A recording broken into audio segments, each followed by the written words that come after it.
नमस्कार दोस्तों, मैं Usha Grover from blessings team Ludhiana से हूँ। मैं बात करना चाहती हूँ बुक जॉनथन लिविंगस्टन सीगल, जो कि एक कहानी है छोटे से पक्षी की, और उसके लेखक हैं रिचर्ड बक, जिन्होंने 40 साल पहले ये किताब लिखी थी। लेकिन ऐसा महसूस होता है कि ये आज ही अभी लिखी गई हो, क्योंकि ये आज के युग में आध्यात्मिकता का वो लेसन इस बुक के थ्रू देना चाह रही है। तो जो लिविंगस्टन सीगल है, उसका नाम जॉनथन, छोटा सा एक पक्षी है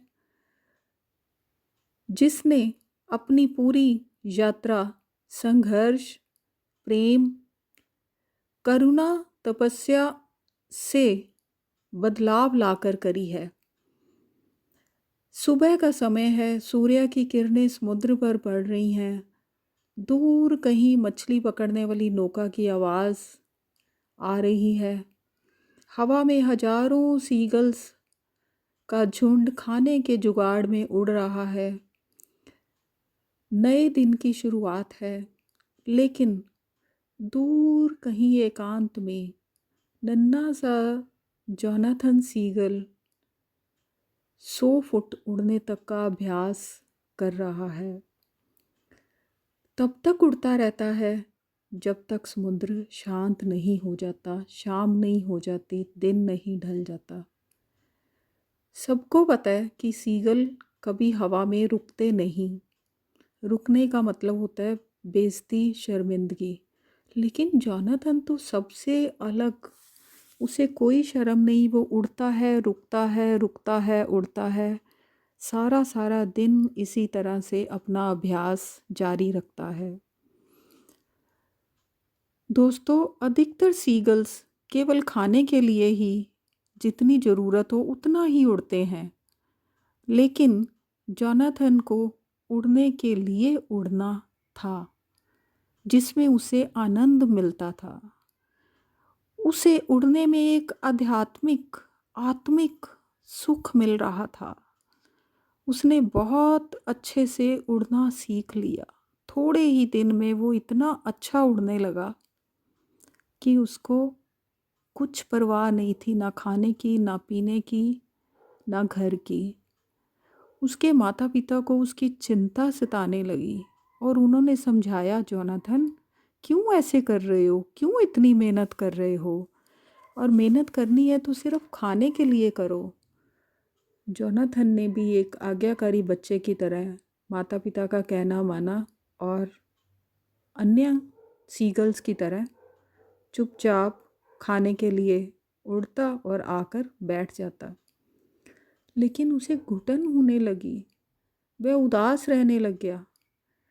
थोड़े ही दिन में उसने महसूस किया, नहीं, मैं ऐसे नहीं रह सकता। मैं कोई साधारण सीगल नहीं हूँ। मैं खाने के लिए दुनिया में नहीं आया।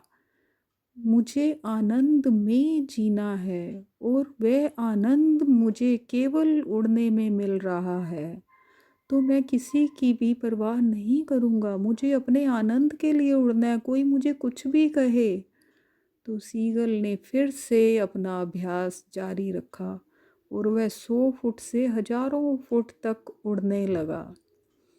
थक जाता, रुकता, उड़ता, लेकिन उसने अपना अभ्यास जारी रखा। धीरे धीरे ये नौबत आ गई कि उसके कुनबे ने भी उसको कुनबे से बाहर निकाल दिया, बेदखल कर दिया। लेकिन वो तो और खुश हो गया कि ठीक है, मैं अब ऐसे ही रहूँगा। ऐसे करते करते उसने अपनी यात्रा जारी रखी और इतने लोगों को उसने, इतने सीगल्स को उसने उड़ना सिखा दिया कि सबको समझ आ गया कि उड़ने में ही आनंद है। ये मैंने एक बहुत छोटा सा स्वरूप भेंट किया है कहानी का। इसको अगर आप विस्तार में सुनोगे तो आपको बहुत आनंद आएगा। जैसे सीगल को उड़ने में आनंद आया, वैसे ही आपको ये कहानी सुनने में आनंद आएगा। दोस्तों, ये कहानी आध्यात्मिकता से बिल्कुल मेल खाती है। जो काम 40 साल पहले मेरे गुरु महर्षि पत्री सर ने शुरू करा था, सबसे अलग, उस भीड़ से अलग, इस दुनिया से अलग, ध्यान का, सबको ध्यान से जोड़ने का, वो आज फलीभूत होता दिख रहा है। यही इस कहानी में भी मैसेज है।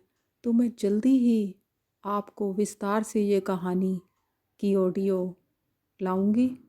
और आज पत्री सर का जन्मदिन है, तो शत शत नमस्कार सर को, और उनका ये जो मैसेज कि ध्यान ध्यान ध्यान और कुछ नहीं, जोनाथन की तरह आनंद, उड़ान उड़ान आनंद, और हमारे ध्यान ध्यान ध्यान।